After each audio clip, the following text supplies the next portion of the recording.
Bonjour à tous et bienvenue dans cette deuxième vidéo du chapitre 8 dans laquelle nous allons nous attacher à décrire les méthodes d'analyse des arbres généalogiques, donc de comprendre la transmission des caractères héréditaires.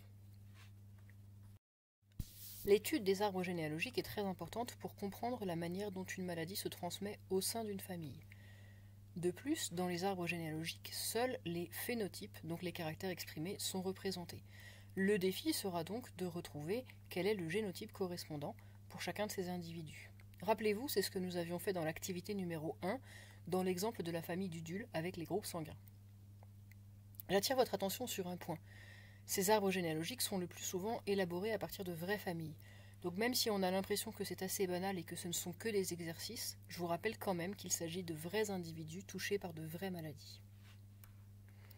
L'étude des arbres généalogiques se déroulera toujours en deux étapes. Nous allons d'abord déterminer si l'allèle concerné est dominant ou récessif. Dans un second temps, on cherchera à déterminer quelle est la localisation chromosomique de l'allèle, c'est-à-dire si le gène est situé sur le chromosome Y ou sur le chromosome X ou alors sur n'importe quel autre chromosome. Commençons donc par la première étape qui est de déterminer si l'allèle étudié est dominant ou récessif. Pour cela, on va observer des arbres généalogiques. Et on regarde si des personnes atteintes de la maladie, c'est-à-dire des personnes représentées par un rond ou par un carré noir, sont présentes à toutes les générations ou pas. Dans le premier arbre, on constate qu'il y a des personnes malades à chaque génération. L'allèle est donc certainement dominant. Par contre, dans le deuxième arbre, on voit qu'il n'y a pas de personnes malades à chaque génération. Par exemple, à la première et à la troisième génération, il n'y a pas d'individu atteint. Il y a donc de fortes chances que l'allèle soit récessif. En effet, un allèle dominant ne s'exprime que s'il est présent dans au moins un exemplaire, alors que pour être présent, un allèle récessif doit être présent en 2 exemplaires pour s'exprimer. Dans le cas d'une maladie portée par un allèle dominant, chaque personne malade possède au moins un allèle malade. Cet allèle a forcément été reçu par un de ses parents. Donc, chaque personne atteinte a au moins un de ses parents atteint par la maladie. Il y a donc à chaque génération au moins une personne porteuse de la maladie.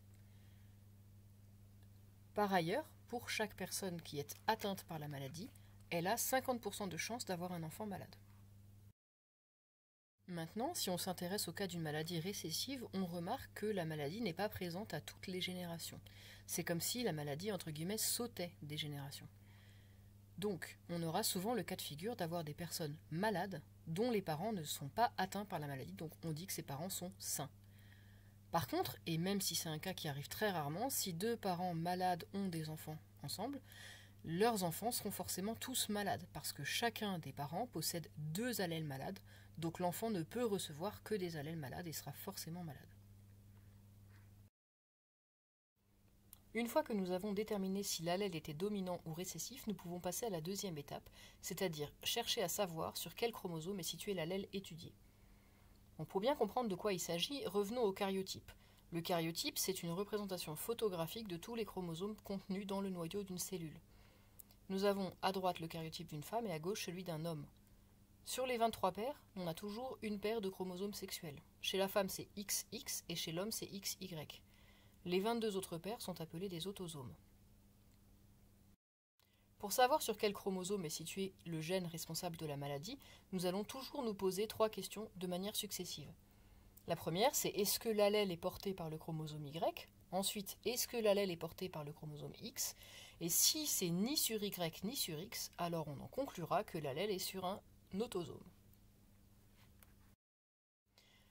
Première hypothèse, c'est est-ce que l'allèle est situé sur le chromosome Y? Dans ce cas-là, on remarque que seuls des hommes sont malades. En effet, seuls les hommes possèdent un chromosome Y. Les femmes n'en ont pas. De plus, on remarque qu'à chaque fois qu'on a un homme malade et qu'il a un garçon dans sa descendance, il lui transmet forcément son chromosome Y et avec le chromosome Y, il lui transmet également la maladie. C'est ce que l'on appelle une transmission de père en fils. Si on n'est pas dans ce cas de figure, à ce moment-là, on a le droit de passer à la deuxième hypothèse. La deuxième hypothèse, c'est que la transmission soit liée à un allèle qui est situé sur le chromosome X. Ici, il y a une petite difficulté. En effet, la transmission liée au chromosome X peut être soit dominante, soit récessive. Commençons avec le cas d'un allèle dominant situé sur le chromosome X. On s'oriente vers ce cas de figure si on voit dans l'arbre généalogique qu'il y a à la fois des hommes et des femmes malades. Par contre, une majorité de malades sont du sexe féminin. Par ailleurs, on remarquera que des hommes malades ne transmettent jamais la maladie à leur fils, ce qui était le cas dans la transmission liée au chromosome Y qu'on a vu juste avant. Les hommes malades transmettent toujours la maladie à leur fille. Donc la transmission peut se faire par un père ou par une mère malade, mais toujours vers leur fille. Un autre cas de figure, c'est toujours un allèle situé sur le chromosome X, mais cette fois-ci avec une transmission récessive. On s'oriente vers cette conclusion-là lorsqu'on remarque qu'il n'y a que des hommes malades. Par contre, à l'inverse de ce qu'on avait observé dans le cas de la transmission liée au chromosome Y, il n'y a pas de transmission systématique de père en fils. Un homme malade ne donne pas nécessairement naissance à un garçon malade.